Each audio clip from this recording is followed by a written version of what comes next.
Olá, saudações a todos. Meu nome é Anderson Vasconcelos, eu sou biomédico por formação, me formei pela Universidade Federal de Pernambuco, sou especialista em análises clínicas e mestre em bioquímica e fisiologia. Atualmente eu faço doutorado também em bioquímica e fisiologia e trabalho como biomédico plantonista pela Secretaria Estadual de Saúde de Pernambuco, atualmente lotado no Hospital Barão de Lucena, tá? Hoje eu venho para vocês compartilhar um pouco da experiência que eu tenho tido com controle de qualidade.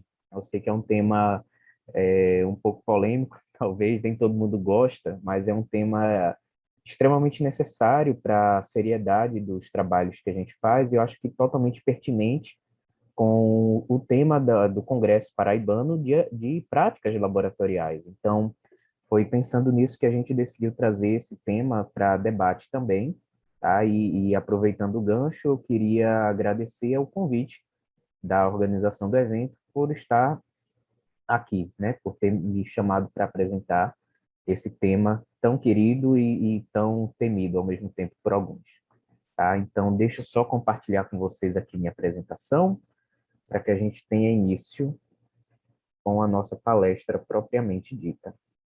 Então, o tema da palestra de hoje seria Introdução ao Controle de Qualidade em Laboratório de Análises Clínicas, apresentado por mim, tá? Como eu já me introduzi para vocês. Então, quando a gente fala em controle de qualidade, a gente precisa entender primeiro o que é e para que serve esse controle de qualidade. Então, definir o que é qualidade é uma tarefa extremamente complexa e que várias pessoas já tentaram definir. Não dá para dizer qual delas está mais certa ou está errada. Dá para dizer que existem diferentes abordagens a partir do ponto de vista da qualidade. Tá? Então, a partir de que ângulo você olha para a qualidade, você consegue dar uma definição diferente para ela. O Garvin escreveu em 2002 que há pelo menos 5 abordagens principais que definem o que é qualidade. Então, ele as classificou como uma abordagem transcendental, baseada no produto, no usuário, na produção ou no valor. Aqui, eu trouxe a abordagem transcendental porque eu acredito que ela tenha um pouco de todas elas, ela explique um pouco de tudo, né? Como ela vai além de um princípio prático, ela é um pouco mais teórica, ela vai englobar todos os outros aspectos que as outras abordagens englobam. Então, pode-se dizer que a qualidade ela é uma condição de excelência que implica uma ótima qualidade. Veja como é transcendental, realmente. A qualidade implica em excelente qualidade. É difícil de definir, em que ela é distinta da má qualidade. Então, a qualidade ela é atingir ou buscar o padrão mais alto, ao invés de se contentar com o mal feito ou fraudulento, ok? Outra definição é que a qualidade não é uma ideia, uma coisa concreta, mas uma terceira entidade independente das duas. Embora não se possa definir qualidade, sabe-se o que ela é, tá? Então, eu gosto de pegar essa parte aqui do texto que diz que ela é atingir a busca atingir ou buscar, perdão, o padrão mais alto ao invés de se contentar com o mal feito ou fraudulento. É exatamente isso que define para mim o que é trabalhar com qualidade. É sempre que eu penso nisso que a gente deve buscar nunca se contentar com o mal feito ou fraudulento, é que a gente vai buscando sempre trabalhar com a melhor qualidade possível e que a gente evita justamente trabalhar com resultados que sejam abaixo do que é possível da gente ser feito. Então, a gente sempre trabalha no limiar do que é possível, da nossa competência e da satisfação completa dos nossos clientes, certo? No caso, o paciente, ou o médico, ou o laboratório que a gente está prestando apoio, enfim. O objetivo da qualidade é a gente prestar sempre um serviço de excelência. Então, para a gente entender um pouco mais sobre a qualidade, a gente precisa entender, se sensibilizar sobre a história da qualidade. Então, ela surgiu a partir de alguns pontos específicos. Tá? A qualidade ela começou a existir nos processos de produção a partir da inspeção. E aí foi evoluindo para um controle estatístico, para uma garantia da qualidade, e, por fim, ela chegou a se estabelecer como uma gestão estratégica. Então, vamos dar uma passadinha rápida sobre o que é cada uma dessas fases, para a gente se sensibilizar mais da importância dela e do impacto que ela causou na história. Então, a princípio, tá? Durante a primeira Revolução Industrial, até o final do século XIX, mais ou menos, praticamente tudo que era produzido ainda era produzido por artesãos, era tudo manufaturado, e ao final dessa produção, o próprio artesão, utilizando critérios próprios, ele fazia uma inspeção daquele produto que ele produziu, tá?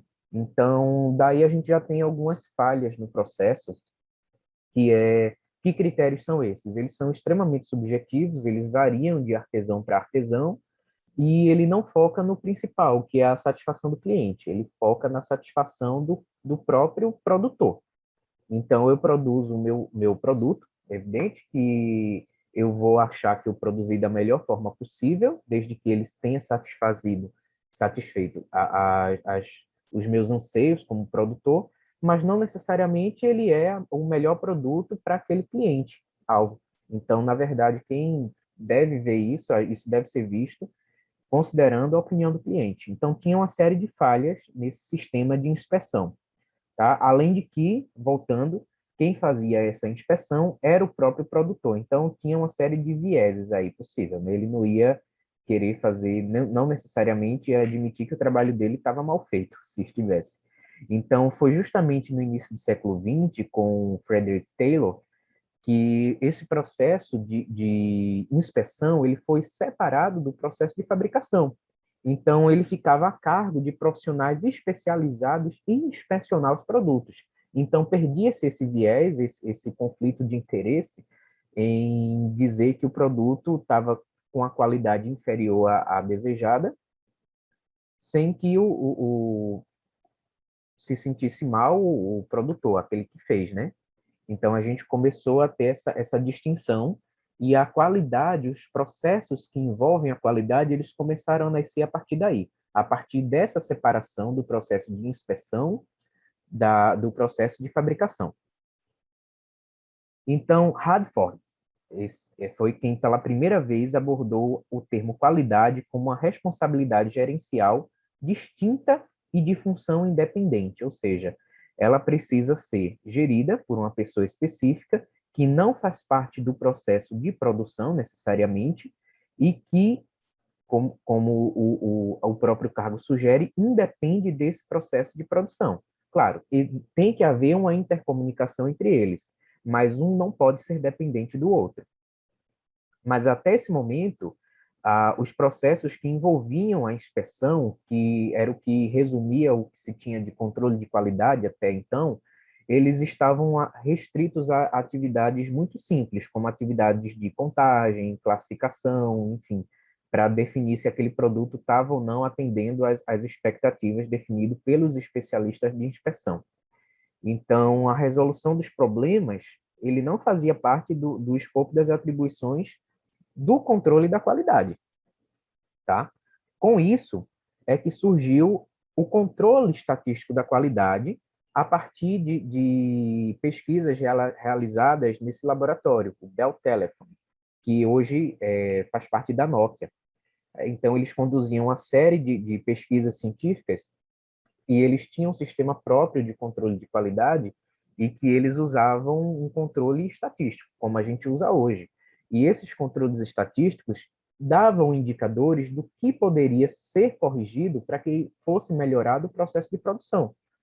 Tá? Então, a partir desse momento, a gente começa a introduzir da seriedade ao processo de controle de qualidade propriamente dito, e a gente começa a buscar soluções a partir da detecção de erros.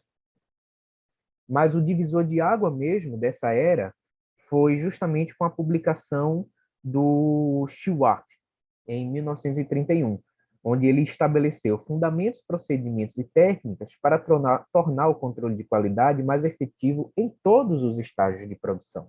Tá? Então, ele meio que deixou as coisas um pouco mais formalizadas e expandiu o controle de qualidade para todos os estágios da produção, tá? Todas as linhas, todos os estágios da linha de produção.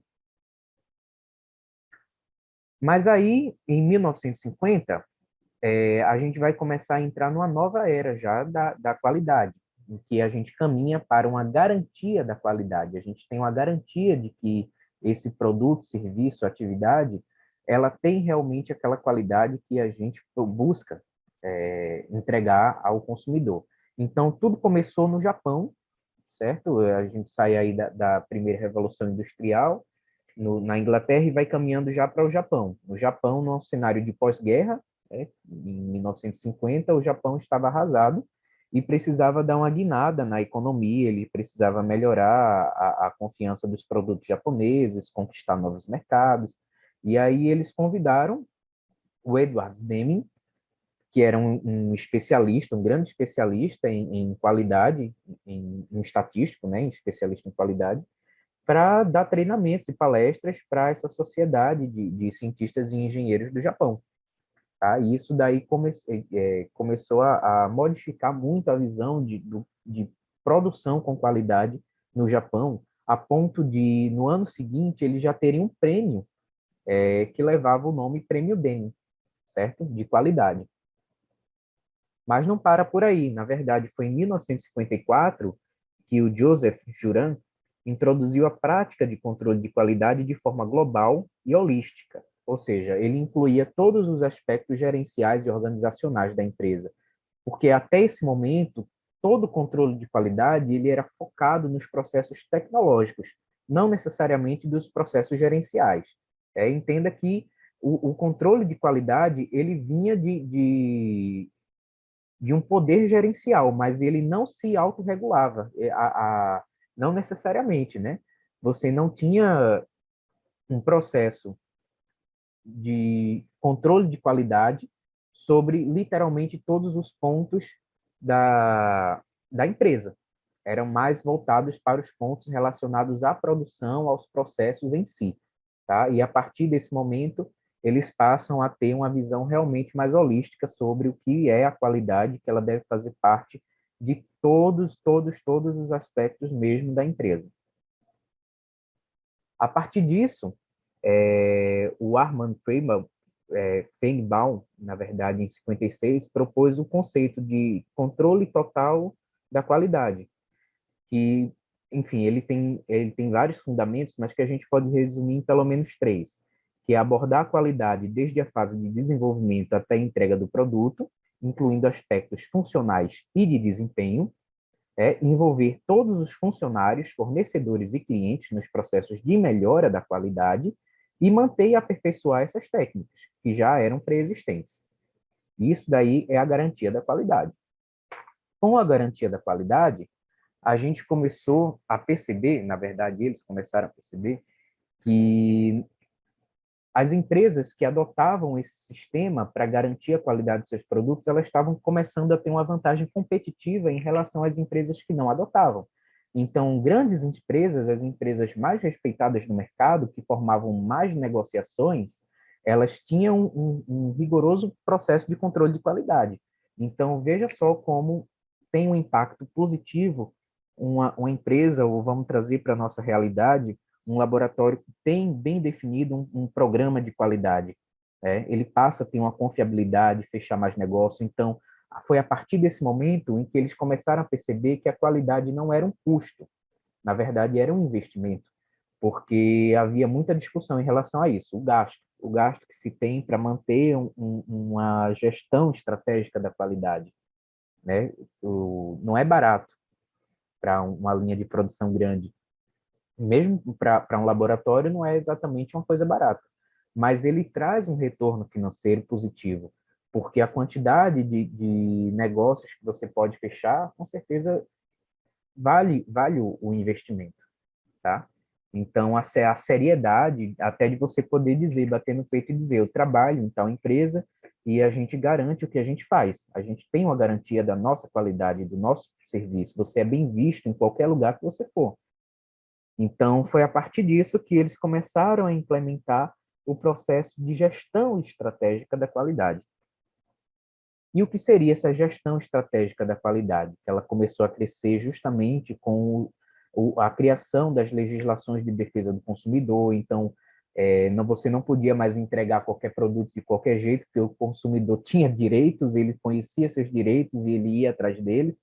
Então, você tinha que garantir que o que fosse entregue a ele viesse da melhor forma possível, além das normas de qualidade, né, internacionais, as ISOs da vida, a família ISO 9000. Então, a Sociedade Americana de Controle de Qualidade resumiu a essência da abordagem estratégica da qualidade em 4 pontos.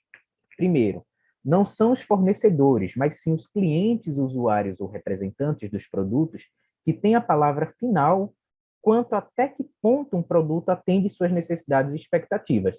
Então, relembra aquela etapa final da qualidade, inicial da qualidade, né, que a gente passava pelo processo de inspeção feito pelo próprio artesão.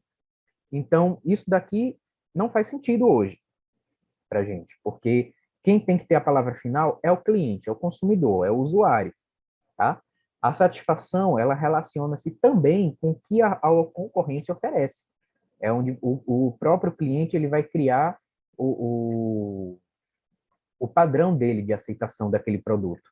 Tá? Então, você tem que estar bem consciente também do que a concorrência pode oferecer, para poder criar um controle de qualidade eficaz e agradar realmente o seu cliente. A satisfação também é conseguida durante a vida útil do produto, não apenas na ocasião da, certo? Então, muitas vezes a gente trabalha prestando serviço em laboratório. Então, muitas vezes um atendimento pós-analítico, uma ajuda na interpretação do laudo, uma explicação que a gente dá, tudo isso faz parte da qualidade, um tratamento adequado, né? Um banco de dados onde o paciente ele consegue ver aquele resultado dele várias vezes, quantas vezes ele fizer o exame dele naquele laboratório, ele vai ter acesso ao histórico dele de forma fácil, tudo. Enfim, uma série de situações que acompanham o cliente mesmo após o serviço ter, entre aspas, finalizado. Então, a vida útil do produto ela não acaba na ocasião da compra, né? A satisfação do cliente ela tem que se permanecer durante todo o tempo de vida útil daquilo que ele consumiu. Então, é preciso também um conjunto de atributos para proporcionar o máximo de satisfação aos clientes. Ou seja, não basta você ser bom em um aspecto e falhar em outros. Você tem que entregar um produto de qualidade dentro do que você se comprometeu a entregar.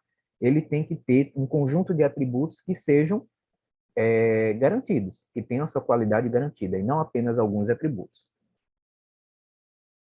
Bom, e agora trazendo isso mais para perto da realidade da gente, o controle de qualidade analítico em laboratório de análises clínicas, que eu acho que é uma das partes que a maioria dos biomédicos tem que, biomédicos, farmacêuticos, enfim, analistas clínicos, tem que passar essa parte de controle analítico, né? Então, o que esse controle de qualidade analítico faz? Ele permite que o laboratório entregue com confiança e segurança os serviços prestados aos seus clientes.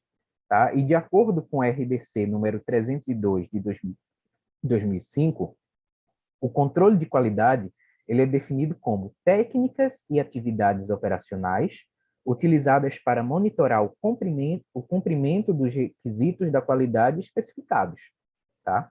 Ou seja, resumindo, o que eu coloquei ali em negrito, são essas técnicas e atividades que permitem que o laboratório entregue os serviços que ele presta com confiança e com segurança, que ele atende a esses requisitos de qualidade que foram especificados justamente para entregar esses resultados confiáveis e seguros. Então, esse processo ele tem que se aplicar em todas as fases da análise.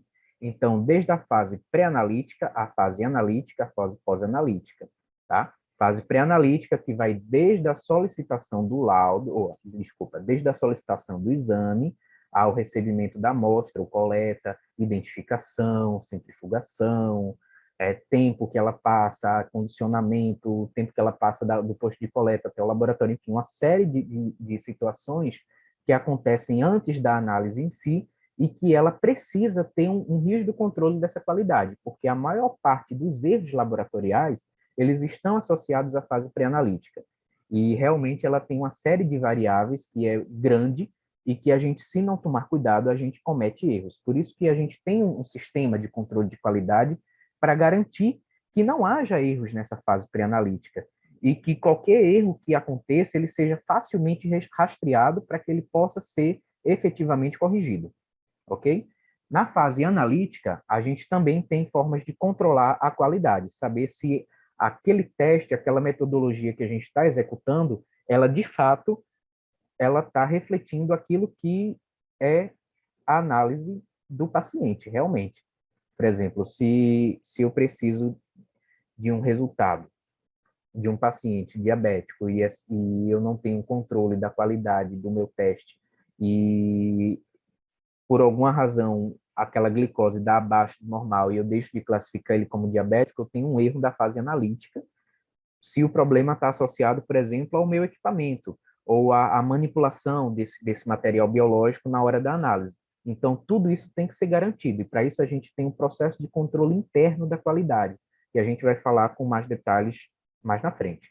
E tem a fase pós-analítica, que se encerra assim que eu termino de analisar aquele material, que vou montar o laudo, então existe toda uma norma de como o laudo deve ser montado, para que ele chegue às mãos de quem vai interpretá-lo, o médico, para que ele possa fazer a melhor interpretação possível daquele resultado, ok? Então, para tudo isso, existem normativas que, na verdade, guiam a gente, facilitam a vida do profissional analista clínico para que ele evite cometer erros, porque um erro no laboratório de análises clínicas é tem um impacto extremamente grande na decisão do médico, né? Dizem por aí, na verdade dizem por aí não, né? Mas as estatísticas indicam que cerca de 70% das decisões médicas são baseadas nos resultados laboratoriais. E muitos profissionais hoje, eu sou um deles, que acredita que essa estatística precisa ser revista, porque provavelmente o percentual é bem maior, né? A gente que trabalha em laboratório vê que para fazer qualquer coisa com o paciente, o médico pede um exame, até para dar uma alta, o paciente está bem, está ótimo lá, tá, mas para dar alta ele precisa daquele exame. Então, essas decisões, elas são fortemente influenciadas pelos resultados que a gente libera. Por isso, a responsabilidade é muito grande, certo? Qualquer erro nessa fase recai sobre o laboratório. Qualquer erro que influencie na saúde do paciente recai sobre o laboratório, sobre o analista, e o analista ele precisa se assegurar disso. E como ele vai se assegurar? Tendo seguido todos os protocolos do controle da qualidade da fase pré-analítica à pós-analítica. Então, vamos conversar um pouco sobre o que seria esse controle interno da qualidade, que faz parte do dia a dia de praticamente todo analista. Então, segundo aquela boa e velha RDC 302, de 2005, o laboratório clínico deve realizar controle interno da qualidade, contemplando monitoramento do processo analítico pela análise das amostras controle, a gente vai discutir o que são essas amostras controle, com registro dos resultados obtidos e análise dos dados. A gente vai conversar, vai mostrar bem direitinho como é que a gente faz essa análise também, e como esses resultados ficam registrados. Definição dos critérios de aceitação dos resultados por tipo de analito e de acordo com a metodologia utilizada. Então, isso daí vai depender muito de estudo. Você tem que compreender bem o que você faz no seu laboratório, e aí o melhor conselho que a gente pode dar é leia a bula. Sempre que você tiver alguma dúvida, que você for implementar qualquer tipo de coisa no seu laboratório, dê uma boa consultada na bula, converse com outros profissionais, com assessoria científica, para que possa ser estabelecido esses critérios de aceitação de resultados. Liberação ou rejeição das análises após a avaliação dos resultados das amostras, tá? Isso tem que ser bem definido, não é uma coisa aleatória que se define na hora, isso daí tem que estar bem definido já previamente. Desculpa, gente. Controle interno da qualidade, ainda. Estou com uma crise alérgica aqui, gente, foi mal. Mas está passando. Pronto. Para o controle interno da qualidade, o laboratório clínico deve utilizar amostras controle comerciais. Tá? A gente adquire elas, vêm prontas, muitas vezes elas vêm liofilizadas para a gente reconstituir, que aumenta o prazo de vida útil delas. E esses controles eles devem ser regularizados junto à Anvisa, Ministério da Saúde, de acordo com a legislação vigente. Formas alternativas descritas na literatura, tá, para avaliar esse controle de qualidade pode ser utilizada, desde que permita essa avaliação da precisão do sistema analítico. Não é tão simples essa de você implementar uma forma alternativa. Por isso, a maior parte dos laboratórios, eles optam por aquisição de amostras comerciais mesmo, amostras de controle, soro-controle comercial. O laboratório clínico deve registrar as ações adotadas decorrente de rejeições de resultados de amostras-controle, e essas amostras-controles devem ser analisadas da mesma forma que as amostras dos pacientes. Isso é extremamente importante. Não é porque a gente está pegando uma amostra que a gente sabe que vai estar ali documentada, bonitinha, para dizer que o meu controle estava bem, que meus processos estavam excelentes, que eu vou precisar tratar ela de uma forma diferente. Não. Se você trata ela de uma forma especial, você não está fazendo nada, você não está garantindo que o seu processo seja correto. Se você trata suas amostras de forma errada, você vai tratar seus controles de forma errada também, e aí é que você vai identificar que, na verdade, você estava tratando as amostras de forma errada, a partir desse controle. Então, ele serve muito mais para um diagnóstico de como estão ocorrendo esses processos para que a gente possa tomar ações corretivas. Então, não adianta a gente querer burlar o sistema, que a gente vai estar se prejudicando. Como a gente observa às vezes, né? Então, como implementar esse controle interno de qualidade? Ele é muito simples, na verdade, e a gente tem três principais medidas que precisam ser feitas para que ele seja implementado. Primeiramente, é preciso que haja uma conscientização de toda a equipe, certo? Que faz parte do laboratório. Não adianta poucas pessoas estarem comprometidas em realizar os processos da qualidade, tem que estar todo mundo comprometido, porque o laboratório ela tem rotatividade de funcionários, tem turno, ele pode trabalhar em 24 horas, pode ter plantonistas, tem técnicos que variam, enfim, tem uma série de pessoas que participam de várias etapas do processo e que não necessariamente vão estar juntas para se comunicar naquele momento. Então, faz parte, inclusive, do controle de qualidade que quando um turno acaba para o outro começar e entram novos funcionários, esses novos que estão chegando, eles têm que saber tudo o que aconteceu antes. Eles têm que estar a par da situação do laboratório. Então, isso faz parte do controle de qualidade. E, para isso, todo mundo tem que participar, todo mundo tem que entender o que é esse controle de qualidade e a importância dele. A equipe tem que ser sensibilizada para isso. E, para que isso ocorra, também é preciso que haja treinamentos. Não adianta só você saber que é importante e não saber fazer a avaliação. Então, essa avaliação ela pode ser dada por alguém que já tem mais expertise, que já trabalha, tem mais experiência com aquilo, e que vai continuamente educando os profissionais, tá? Então, a educação continuada aí, ela faz uma diferença danada para a gente manter a qualidade, implementar e manter o sistema de controle de qualidade. E, é claro, eu preciso adquirir as amostras de controles para que a gente possa fazer a implementação, colocar os valores de bula, né, no equipamento, tudo bonitinho, para que a gente consiga criar cartas de controle, que a gente vai falar lá na frente, e fazer uma avaliação, de acordo com o que eu aprendi no meu treinamento.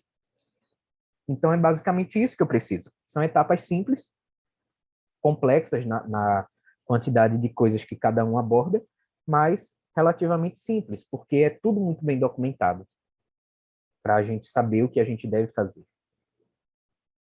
Então, na fase pré-analítica, por exemplo, né, eu trouxe aqui alguns exemplos de como isso tudo está muito bem documentado. Tudo isso tem naquela RDC 302 de 2005. Então, se vocês abrirem um documento, você vai ver que a fase pré-analítica é necessário que haja, por parte do laboratório, uma orientação verbal e ou escrita em linguagem acessível, tá? Em linguagem acessível, sobre o preparo e coleta da amostra, que é justamente para evitar aquele paciente que chega com a garrafa de 2 litros de Coca-Cola cheio de urina para ser analisada, um sumário de urina, que não vai poder receber, ou aquele paciente que chega com a lata de leite ninho cheio de fezes também para fazer uma cultura de fezes, por exemplo, tá? Isso são exemplos assim bem exagerados, mas que acontecem. Isso eu falo porque algumas coisas eu já vi, outras coisas outros colegas já contaram, mas são muitas coisas absurdas que a gente vê chegar. Então, a culpa não é do paciente, ele não tem a obrigação de saber, não. A gente tem a obrigação de dizer, e a gente tem a obrigação de dizer de forma acessível. Isso faz parte da qualidade, porque o paciente é o nosso cliente. Se ele leva um material que a gente não vai poder analisar, a gente está causando um transtorno para ele, porque ele vai ter que coletar novamente, até mandar de uma forma adequada, tá? Então, isso impacta diretamente na visão que ele tem do laboratório, tá? Então, a gente tem que saber desse tipo de informação. Então, controle da fase pré-analítica ainda, a gente tem que entender que na hora do paciente fazer a identificação dele lá na frente, o cadastro, tudo bonitinho, ele vai dar os dados dele, mas a gente tem que confirmar. A gente precisa pedir um documento oficial com foto, de preferência, para confirmar que aquele dado que ele está dando é aquele mesmo. Porque o paciente ele é uma pessoa que a gente não conhece e ela pode ter qualquer situação que faça com que ela dê informações erradas ou que ela mesma não fale, mas a gente não entenda adequadamente, enfim. Não, esse tipo de cadastro, a gente sempre precisa do documento em mãos, tá? É uma necessidade, não é uma opção. E, é lógico, para atendimentos de urgência e internação, que o paciente já tem um cadastro e vai existir um prontuário médico, a gente pode retirar essas informações do prontuário médico. Tá? Inclusive, qualquer informação errada na fase pré-analítica, por exemplo, anotou-se o nome do paciente errado no tubo, mas o prontuário correto, você tem como ter essa rastreabilidade. E aquele soro é realmente daquele paciente, então vamos corrigir o nome é o que consta no prontuário, é o mais correto. Às vezes é a forma como se escreve, enfim. Tudo isso tem que ser muito bem controlado, tá? Além disso, na fase pré-analítica, a gente precisa ter critérios de aceitação e rejeição das amostras, tá? Que ainda depende do paciente, mas que é lógico, é muito ruim você ter que chamar o paciente para furar o braço mais de uma vez, tá? Algumas vezes realmente não tem o que fazer, tá? Não tem recoleta que dê jeito, mas a gente tem que saber os critérios de aceitação e rejeição da amostra, eles têm que estar bem definidos para qualquer profissional, tanto da área da coleta, quanto o analista clínico que vai analisar aquela amostra, o técnico da bancada, enfim, ter acesso a esse tipo de informação de forma escrita, né, as instruções têm que estar escritas, para que ele saiba qual tipo de amostra pode ou não ser aceita pelo laboratório, ok? Por exemplo, a gente tem aqui uma amostra normal, uma amostra hemolizada, uma amostra ictérica ou lipêmica. Tudo isso pode interferir em determinadas dosagens de determinados analitos, e aí, por isso, a importância dessas instruções escritas, para a gente saber se aquela amostra ela vai ser totalmente rejeitada ou se vai ser parcialmente aceita. Ela pode não servir para determinadas análises, mas pode servir para outras. Então, tudo isso ela tem que estar muito bem documentada, tá? Além disso, ele tem que ter instruções escritas que orientem o recebimento, coleta e identificação da amostra, para que não haja justamente erros, tá? E a gente tenha um processo de rastreabilidade mais eficaz. Além disso, o cadastro do paciente, ele tem uma série de recomendações, tá? Tem que ter uma série de informações que estão descritas na RDC, eu não trouxe aqui porque realmente são muitas informações que precisam ter, e elas precisam estar devidamente preenchidas. Muitas vezes não vem devidamente preenchida, o laboratório nem sempre vai conseguir aceitar aquela amostra, tá? Nem sempre ele vai poder. E, além disso, o paciente tem que ter um comprovante daquele atendimento. Também ajuda o processo de rastreabilidade. E falando em rastreabilidade, ou seja, há condições que a gente tem de rastrear, de procurar o que aconteceu em determinado momento para a gente poder dar explicações ou tomar decisões sobre o que fazer com aquele resultado, aquele teste que a gente vai processar. Então, o laboratório clínico ele tem que ter meios que permitam a gente identificar, por exemplo, a hora do recebimento ou a coleta da amostra. Isso é extremamente importante, extremamente importante. A questão da hora do recebimento e da coleta, porque a gente sabe que se não for corretamente acondicionado, determinada hora, a gente vai perder a amostra. Então, um exemplo prático lá onde eu trabalho é quando chega amostras para fazer uma hemocultura, por exemplo, colhidas por algum enfermeiro que não avisa ao laboratório que colheu, chega no laboratório no final de semana, por exemplo, que não se processa esse tipo de teste, e deixa lá na bancada. E aí, como é que a gente rastreia? Como é que a gente sabe de que horas aquilo foi coletado? Se foi adequadamente acondicionado, a gente já imagina que não foi, porque a gente não sabe de que horas foi colocado ali em cima para ser analisado. Então, é uma amostra que se perde. E é uma coisa muito chata, você ter que ir lá e coletar de novo do paciente, sendo que, na verdade, ele já podia estar ali para ser analisado e dar uma resposta mais rápida para ele. Então, isso é extremamente importante.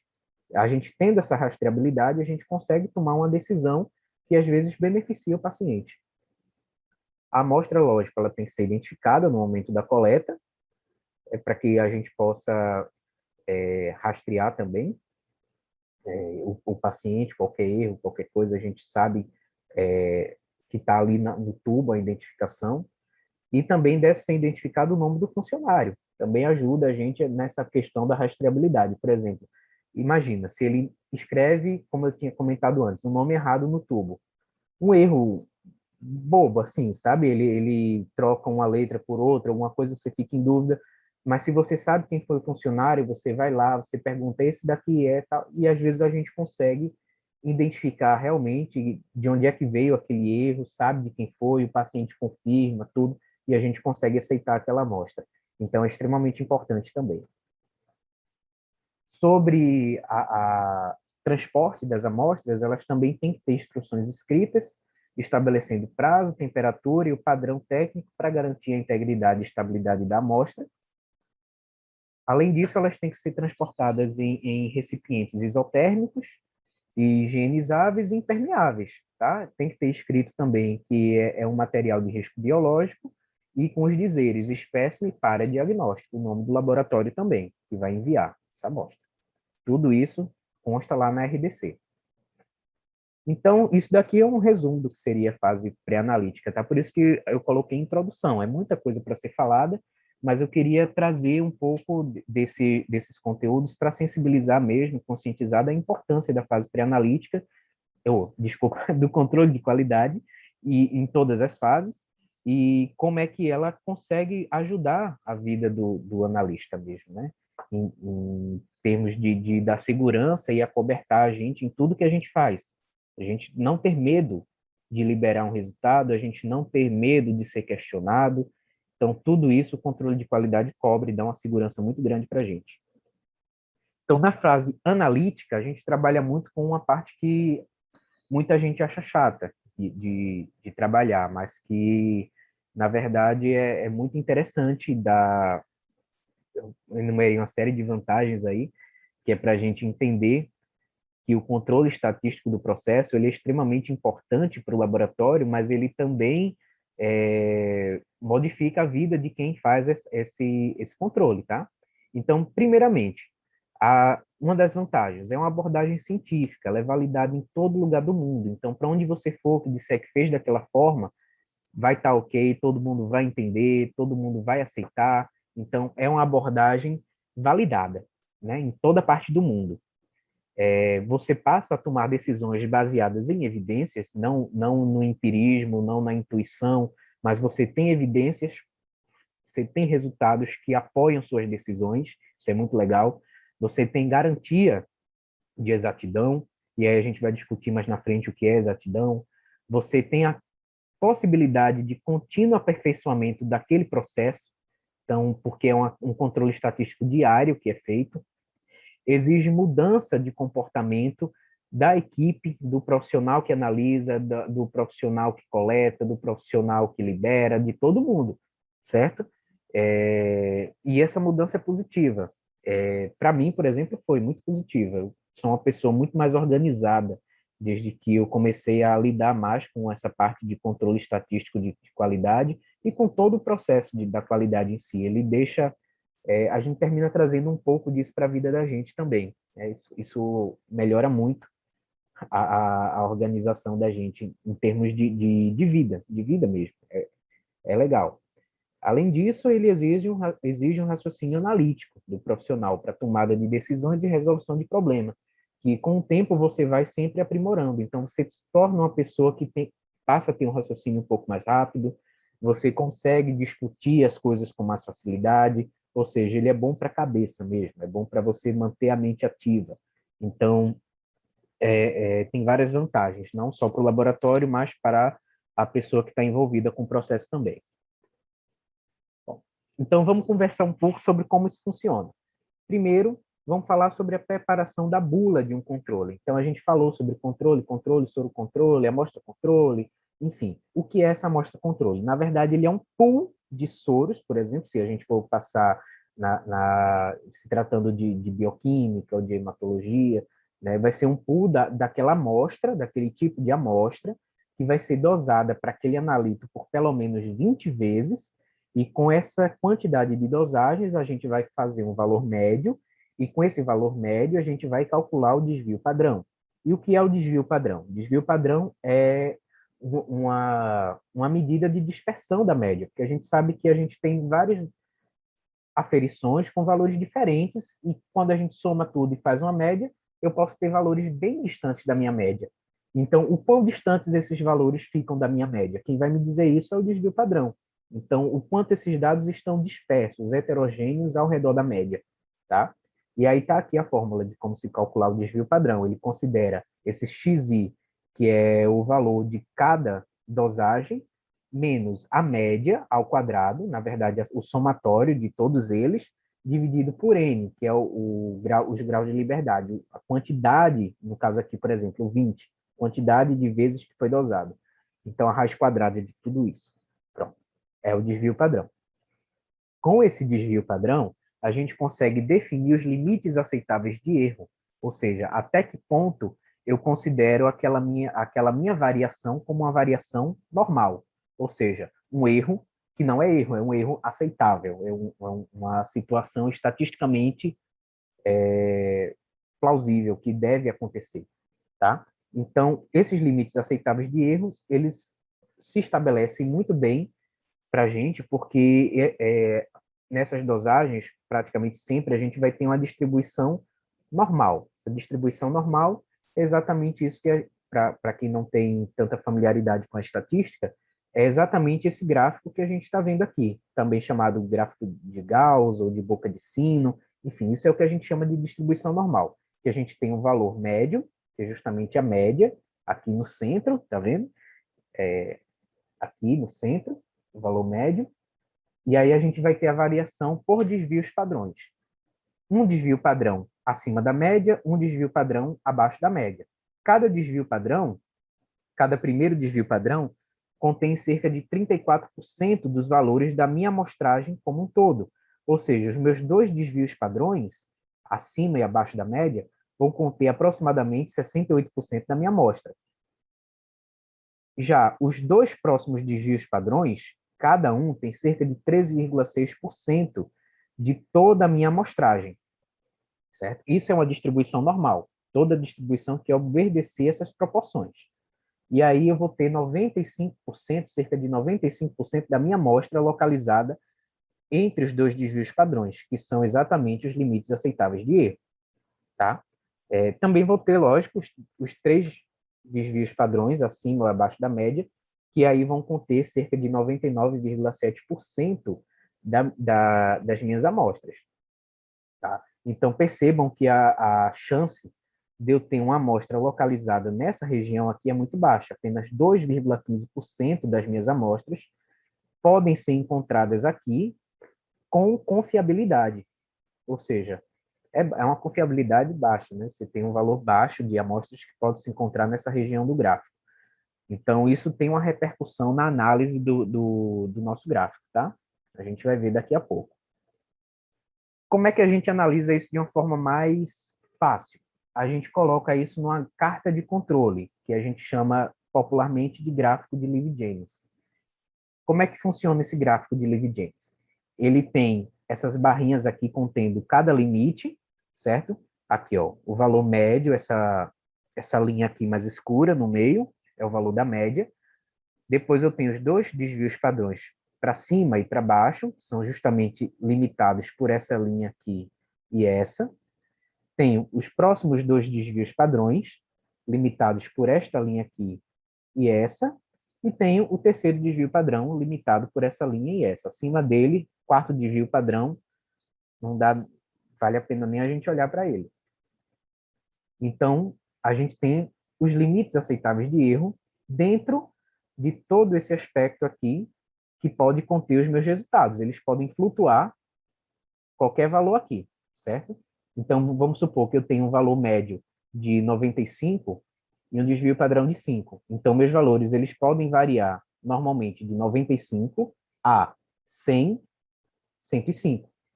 Então, para baixo também. 95 menos 5, 90. Menos 5, 85. Então, os meus valores, para eu considerar corretos, eles podem variar de 85 a 105. Eu vou considerar um valor correto, ok? É um limite aceitável de erro. Normalmente, a gente passa pelo menos 2 níveis de controle, certo? Um nível normal, um nível patológico. A gente pode fazer mais de 2 níveis, é até mais interessante que se façam mais de 2 níveis, 3 níveis, por exemplo, um patológico alto, um patológico baixo, um normal, mas isso vai depender muito da condição financeira do laboratório e da análise em si que está sendo feita, e da frequência com que ela é feita. Enfim, existe uma série de condições que vai definir isso, e isso vai variar, lógico, de laboratório para laboratório. Então, é uma avaliação específica que a gerência da qualidade deve fazer. Então, aqui eu trouxe como exemplo o mais comum, que é a gente ter 2 níveis de controle. Então, tem o nível 1, que ele vai eu preciso saber a quantidade de vezes em que esse valor foi passado, certo? A quantidade de dosagens que foi feita, isso daí vai ficar documentado aqui embaixo, certo? Ele vai ter o valor uma vez, 2 vezes, 3, 4, 5, 6, 7, e esse valor vai se acumular aqui, tá? É interessante até para eu calcular uma nova média, um novo desvio padrão, um acumulado do próprio sistema. Eu tenho que saber qual é a média que eu estou trabalhando, esse valor que daqui, e os limites aceitáveis de erro. Foi aquilo que eu disse, no caso, vai variar para aquele exemplo, de 85 a 105, se o desvio padrão for 5 e a média for 95, ok? Mesma coisa aqui, ele vai ter que descrever no nível 2 qual é a média, qual é o número de vezes que aquela amostra já foi passada, aquela amostra controle, e os limites aceitáveis de erro para aquele nível, que é diferente, tá? Um nível normal e um nível patológico.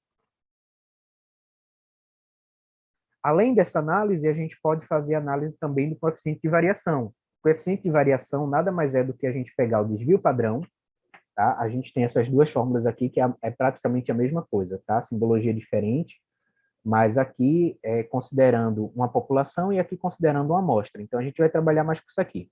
Então, desvio padrão de uma amostra dividido pela média dela. A gente multiplica por 100 para ter um valor em percentual. Quando a gente tem um valor menor ou igual a 15%, significa que a gente tem uma baixa dispersão, que aquela minha amostra ela é homogênea, ela é estável, é o que a gente busca, né? Se ela tem um coeficiente de variação que varia de 15% a 30%, ela tem uma média dispersão. Não é o ideal, mas ainda é uma situação confortável para se trabalhar. Agora, quando ele tem um coeficiente de variação maior do que 30%, ela tem uma dispersão muito alta, é uma amostra heterogênea e é complicada de se trabalhar. Tá? Além disso, existem alguns conceitos importantes para o controle interno da qualidade, que vai ajudar vocês a tomarem decisões, que é a exatidão e a precisão. Então, o que seria cada uma dessas coisas? A exatidão, ela é a proximidade que o valor da minha análise tem do valor real daquele analito, desculpa. Ou seja, quando a gente bota aqui esse alvo de dardos, a exatidão é o quão próximo eu consigo acertar o centro, que é o valor que eu desejo alcançar. Já a precisão é quantas vezes eu consigo acertar valores próximos um do outro. É a reprodutibilidade do meu teste. Então, vamos dar uma olhada aqui. Por exemplo, eu tenho vários valores espalhados e todos eles distantes do meu alvo. Ou seja, eu nem tenho exatidão, porque estão longe do alvo, nem tenho precisão, porque estão todos longe um do outro. Agora, se eu tenho vários valores próximos um do outro, mas longe do meu alvo, quer dizer que eu tenho precisão, porque estão todos muito perto. Mas, ao mesmo tempo, eu não tenho exatidão, porque estão longe do alvo. Perceba que no gráfico eu já não tenho exatamente uma distribuição normal. O gráfico ele é mais, torna-se um pouco mais estreito e mais deslocado para a esquerda. Tá? Então, já não é muito legal quando a gente tem problemas de precisão, tá? Para a gente analisar o gráfico de controle. Já quando eu tenho um pouco mais de exatidão, eu vou ter vários valores aqui próximos do meio, mas mais valores muito distantes entre eles, ok? Valores muito distantes entre eles. Já o cenário ideal é quando eu tenho todos os valores próximos entre eles e próximos do meu alvo. Aí eu tenho bastante precisão, bastante exatidão. Veja que eu tenho um gráfico aqui bem mais fino, porque os valores eles se concentram muito próximos um do outro. Um valor assim, dessa forma, normalmente a gente tem dificuldade com os limites aceitáveis de erro, porque ele tem um desvio padrão muito alto, e aí por ter esse desvio padrão muito alto, a gente termina tendo uma margem para se trabalhar absurdamente alta, que nem sempre é o que a gente precisa. Na verdade, a gente vai estar tendo uma perda de precisão, não é um dado exatamente confiável. Então, na prática, o que é que isso acarretaria? Felicidade para quem não entende da estatística do controle exatamente, quem não entendeu o que é o processo. Porque seu gráfico de Levi-James, isso aqui, ele vai ficar muito bonito, porque eu tenho um limite aceitável de erro gigante. Então, os meus valores vão estar sempre dentro dos limites aceitáveis de erro, se eu tenho esse daqui, essa exatidão sem precisão, tá? Na verdade, não corresponde à realidade. A realidade é essa aqui. E aí eu tenho um gráfico bem mais chato de passar, porque ele é bem exato, os limites aceitáveis de erro são bem mais estreitos, e qualquer variaçãozinha vai deixar o meu gráfico bem deformado, digamos assim. A gente vai entender um pouco como é que isso funciona aqui na frente, tá? Então, a gente tem praticamente dois tipos de erros analíticos, que são os sistemáticos e os aleatórios. Os erros sistemáticos são variações que podem influenciar os resultados por serem consistentemente mais altos ou mais baixos do que o valor real. E os aleatórios, que também são chamados de erro ao acaso, como o próprio nome diz, são erros cuja fonte não pode ser identificada. E esses erros podem causar variações em qualquer lado da média também, tá? Vamos entender o que é na prática, o que é cada um desses erros. Então, o que seriam erros sistemáticos? O que é que causa esses erros sistemáticos? Então, pode ser uma calibração incorreta do meu analito, pode ser uma diluição incorreta também, reagentes impuros, contaminados, mal preparados, deteriorados, tudo isso causam erros que se repetem, e que se repetem de forma sistemática, de forma que você consegue traçar um padrão, tá? Aparelhos descalibrados também, uso inadequado de cubetas para leitura fotométrica, uso inadequado das pipetas, principalmente pipeta automática, né? Muita gente às vezes tem dificuldade de pipetar de forma adequada, deixar a pipeta reta ou, enfim, apertar demais os níveis dela, enfim, tem esse tipo de erro, a gente está sujeito também, e ele é sistemático, porque se a pessoa não sabe fazer, ela vai fazer errado toda vez. E o uso inadequado também do banho-maria pode causar esse tipo de situação. Já os erros aleatórios, eles são difíceis da gente identificar como foi que eles aconteceram. Por exemplo, uma bolha de ar na mangueira de reagente ou de amostra. Tá, aquela bolha de ar estourou, como é que eu vou saber que estava com a bolha, se aquela mangueira não for visível, por exemplo? Então, torna-se um erro aleatório. Diferença de operação de um trabalhador para o outro. É difícil, né? Quem é que vai estar fiscalizando o trabalho de um, o trabalho de outro? Né? O ideal é que o trabalho seja contínuo, constante, que haja um treinamento para que não haja essa variação. Então, é um erro possível de ser corrigido, mas que é difícil de ser identificado. E também, claro, uma amostra inapropriada, que por alguma razão não foi percebida que ela era inapropriada, mas existem as etapas pré-analíticas para que a gente identifique isso. Então, como avaliar erros nesse processo analítico? Tá aqui os erros. Como é que a gente avalia eles? Então, a partir do gráfico, aí finalmente vamos dar uma olhada no gráfico de Levy-James. Então, a partir de algumas dosagens, a gente consegue começar a classificar o meu tipo de erro. Por exemplo, tendência é um tipo de erro. Quando eu tenho 6 pontos consecutivos, ascendentes ou descendentes. Tá? Isso não é normal. O normal é que eles flutuem, subindo, descendo, desce, sobe, sobe, desce, enfim. Não é para eles terem 6 pontos consecutivos só subindo ou só descendo. Então, isso a gente chama de tendência, constitui um erro sistemático e é uma perda de exatidão. Quais são as possíveis causas? Pode ser um padrão deteriorado ou contaminado, certo? Aumentando ou diminuindo a absorvância daquele teste.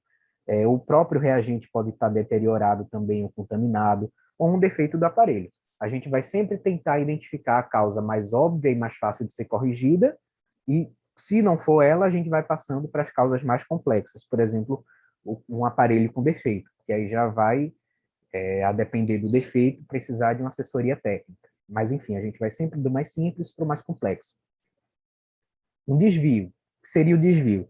Seria eu ter 6 valores consecutivos de um lado só da média, seja abaixo, seja acima. Eu a representei abaixo, mas poderia ser acima também. Então, eu estou tendo também um erro sistemático, que constitui perda de exatidão, que podem ter algumas causas possíveis, como variação na concentração do padrão ou mudança na sensibilidade dos reagentes.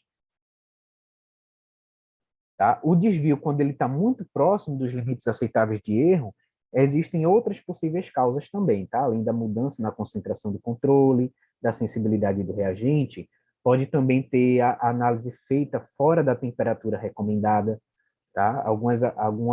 Alguns controles eles são guardados na geladeira ou até mesmo no freezer, mas eles precisam ser analisados em temperatura ambiente.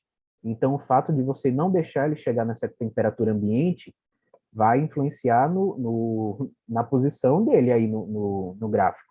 E justamente se for você a pessoa responsável por passar isso todo santo dia, e todo santo dia você não deixa de chegar na temperatura correta, então você vai ter um desvio, porque aquele valor ele vai ser preciso, mas extremamente inexato. Ok? O tempo de repouso ou incubação pode ser inadequado também. O comprimento de onda do fotômetro também pode ser diferente do que é recomendado. Esse tipo de erro é minimizado com automação, mas nem todo laboratório tem automação, embora a gente saiba que a maioria hoje em dia tem, mas é uma coisa que precisa estar sendo sempre observada. Existe também uma perda de precisão, que pode ser observada de forma meramente visual. Você olha para esse gráfico e vê valores altamente dispersos ao redor da média e, enfim, vários desvios padrões diferentes. Enfim, você não percebe que há um padrão, realmente. Na verdade, há um padrão, um padrão de perda de precisão. E aí podem haver várias causas para isso.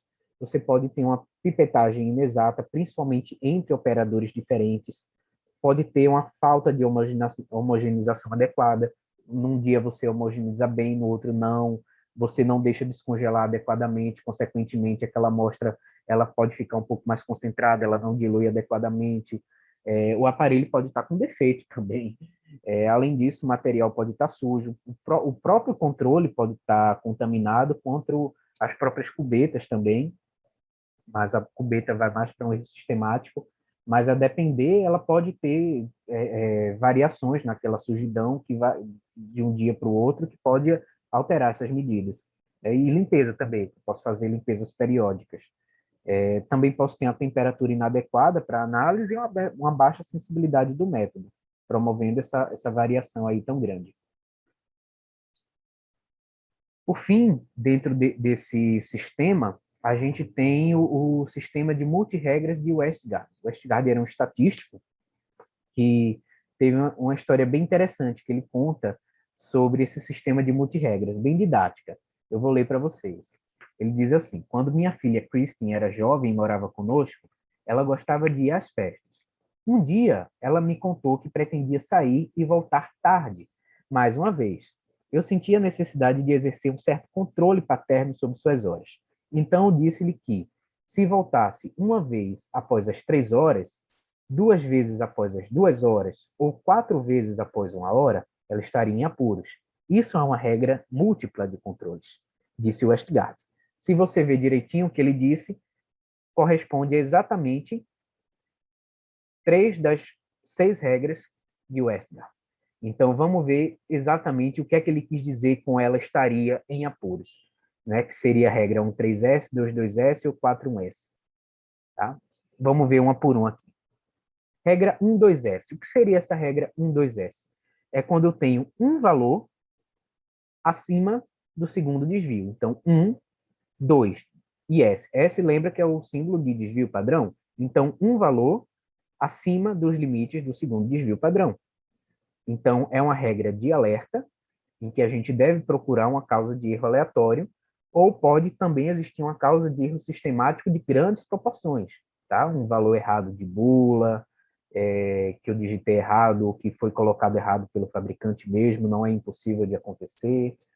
Enfim, um erro no meu sistema de análise fotométrico, enfim, mas um erro de grande proporção mesmo. E aí você provavelmente vai observar isso em outros controles.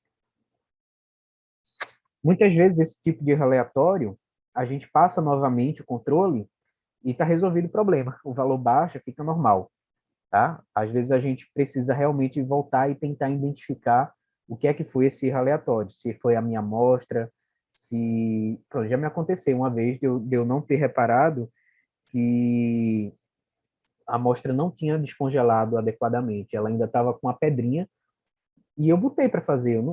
Foi um dia que eu não estava muito atento, não vi adequadamente, e coloquei. E aí deu valores muito errados, e aí eu fui olhar e vi que realmente eu tinha colocado, antes dela descongelar, peguei aquela amostra, reconstituí de novo, enfim.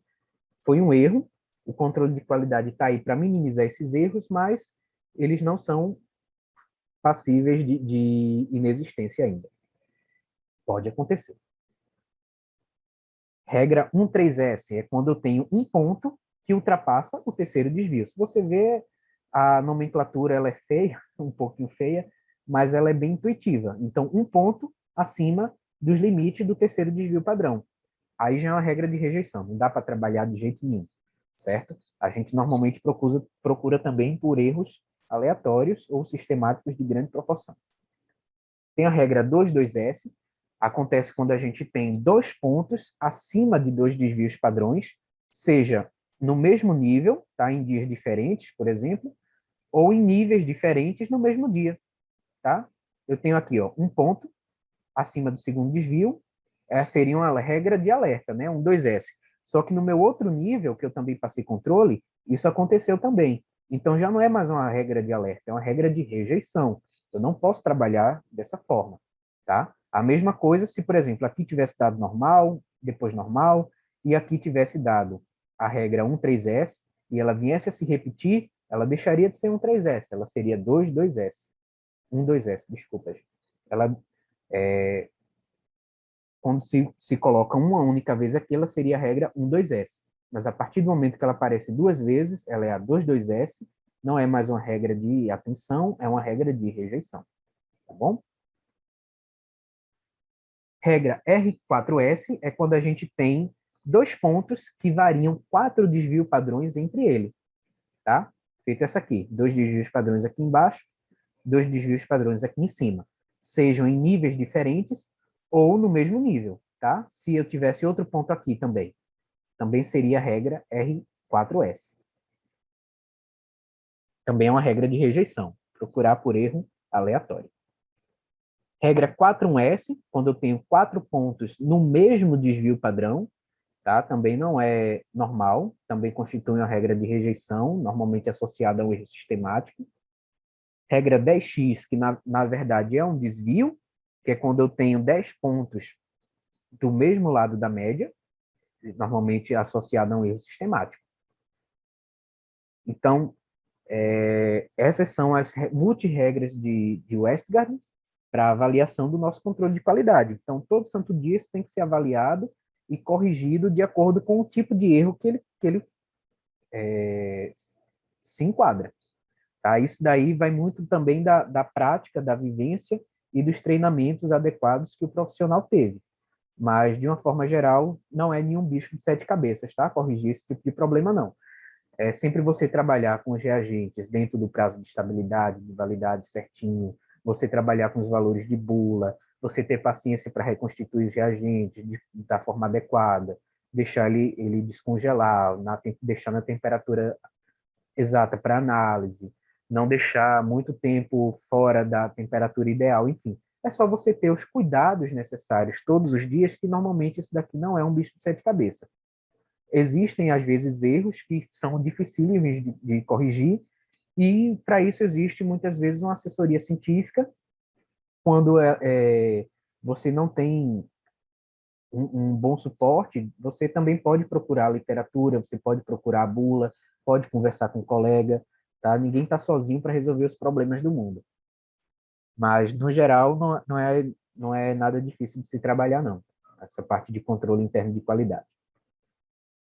Outra coisa importante para que a gente tenha a garantia de que isso daqui não vai ser um bicho de sete cabeças é que a gente tenha curvas de calibração bem feitas. Então, o que é a calibração daquele meu teste?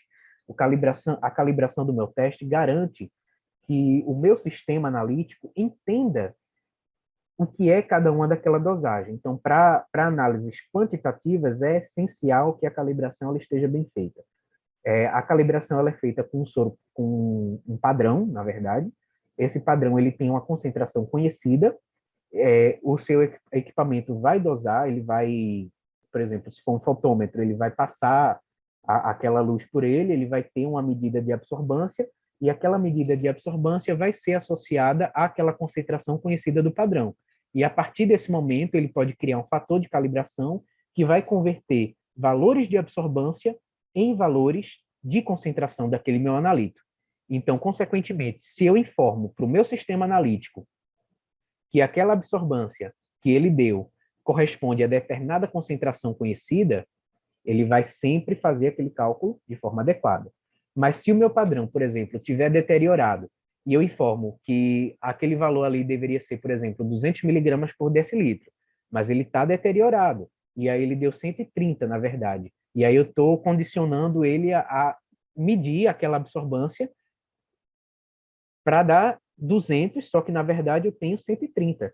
Então, eu vou ter um padrão baixo, valores baixos, e aí eu posso ter valores, consequentemente, errados de resultado mesmo. E aí eu vou perceber isso no meu gráfico de controle de qualidade. Então, muitas vezes, o que resolve muitos problemas aqui não é você fazer nada mirabolante, não. Muitas vezes, basta você recalibrar o teste com um novo calibrador que você resolve o seu problema. Tá? Muitos desses erros, pela minha vivência, eu digo que a maioria deles estão relacionados com questões de calibração. Muitos desses erros basta uma mera calibração para a gente conseguir corrigir, tá? Vale a pena falar também que essas calibrações, o zero, ou seja, a ausência de analito, que é o que ele toma como zero concentração, ele muitas vezes é feito com água. E aí eu tenho que garantir também a qualidade da minha água, porque se minha água não estiver boa, minha calibração também não fica boa. E aí, consequentemente, nenhum teste meu fica bom também. Tá? E aí eu botei aqui justamente o exemplo do que seria essa curva de calibração, valores de absorvância, o teste, se a análise for fotométrica, por uma concentração. Então, eu vou ter, a depender da quantidade de pontos, né? Quanto mais pontos, mais difícil de calibrar, normalmente, mas mais confiável também vai ser o meu resultado. Tá? Aí eu tenho, lógico, esses valores aqui, o R ao quadrado, muitas vezes é multiplicado por 100 para dar um valor percentual. Quanto mais próximo de 1, ou percentualmente, quanto mais próximo de 100, melhor, mais confiável é o meu resultado, mais eu tenho apoio para justificar variações do meu sistema analítico. E, por fim, tá, gente, a fase pós-analítica de controle de qualidade, eu peguei alguns trechos da RDC só para citar para vocês. O laboratório clínico e o posto de coleta laboratorial devem possuir instruções escritas para emissão de laudos que contemplem as situações de rotina, plantões e urgências.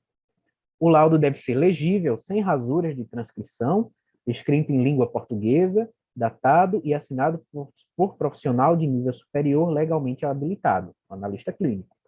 O laudo deve conter, no mínimo, os itens descritos na RDC. Aí, quem tiver curiosidade ou um dia precisar, é só consultar essa RDC, tá, gente? Ela é super completa. Quando for aceita a amostra de paciente com restrição, essa condição deve constar no laudo. Então, tem que ter um espaço para observações no laudo. O laboratório clínico e o posto de coleta laboratorial que optarem por transcrição do laudo emitido pelo laboratório de apoio, que é muito comum, devem garantir a fidedignidade do mesmo, sem alterações que possam comprometer a interpretação clínica. Além disso, o responsável pela liberação do laudo pode adicionar comentários de interpretação ao texto do laboratório de apoio. Ele só não pode modificar a interpretação do que o laboratório de apoio deu. Ele pode acrescentar, desde que não modifique a interpretação.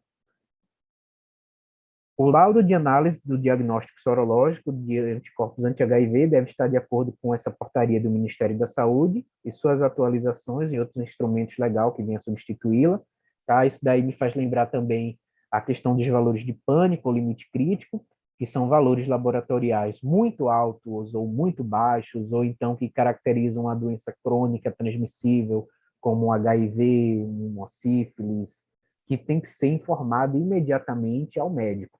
Tá? O laboratório precisa informar de imediato. Existe uma tabela de quais são esses valores de limite crítico. Tá? O PNCQ, por exemplo, o Programa Nacional de Controle de Qualidade, que faz os controles externos de qualidade, que a gente vai falar daqui a pouco, eles dão uma tabelinha de valores de limite crítico que o laboratório pode usar para se orientar. Esses limites críticos também são chamados de valores de pânico, tá?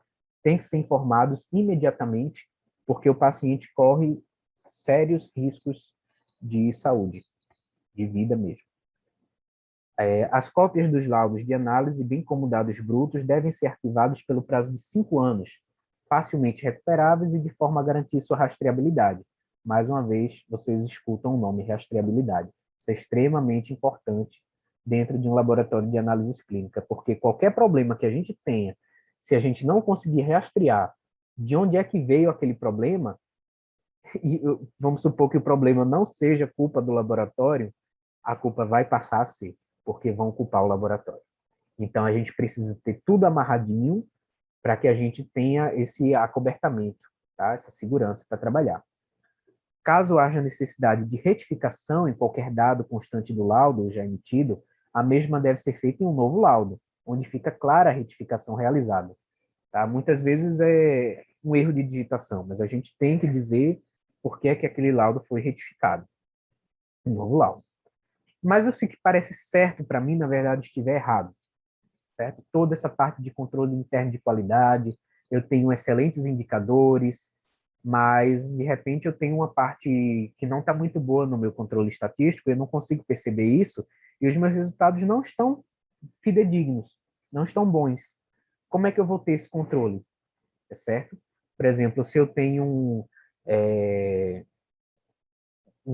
gráficos lindos de Liv James, perfeitos, mas o meu controle estatístico dele não está legal, ele não é preciso, ele tem um desvio padrão muito alto, muito acima do que deveria ser por um erro de cálculo ou qualquer coisa, ou a pessoa digitou errado, o estava lá na bula correto, mas alguém botou errado, ninguém percebeu, enfim. Se tudo parecer certo e na verdade não estiver, como é que eu vou saber disso? Então, para isso existe o controle externo da qualidade. Tá? O controle externo da qualidade, ele faz parte desses ensaios de proficiência que devem ser realizados na rotina do laboratório. São entidades que aplicam esse controle externo de qualidade. Então, para os exames não contemplados por programas de ensaios de proficiência, o laboratório clínico deve adotar formas alternativas desse controle externo de qualidade, desde que estejam bem descritos em literatura científica. A participação em ensaios de proficiência deve ser individual para cada unidade do laboratório, que realiza a sua análise. Tá? A normalização sobre o funcionamento desses provedores de ensaio de proficiência vai ser definida em resolução específica desta Anvisa, desse documento do RDC. O laboratório clínico também deve registrar os resultados do controle externo da qualidade, das inadequações e investigações de causas e ações tomadas para os resultados rejeitados ou nos quais a proficiência não foi obtida. As amostras controles devem ser analisadas da mesma forma que a dos pacientes. Então, o mesmo que se aplicava ali no controle interno de qualidade, não é porque eu estou fazendo controle externo que eu vou receber um certificado, esse certificado vai me dizer que eu sou um laboratório excelente ou que eu sou um laboratório ruim, que eu vou trabalhar essa amostra de uma forma diferente. Lembre-se que tudo isso é uma forma de autodiagnóstico do laboratório, tá? O foco final é a gente entregar um resultado de qualidade, um resultado confiável e seguro para o paciente.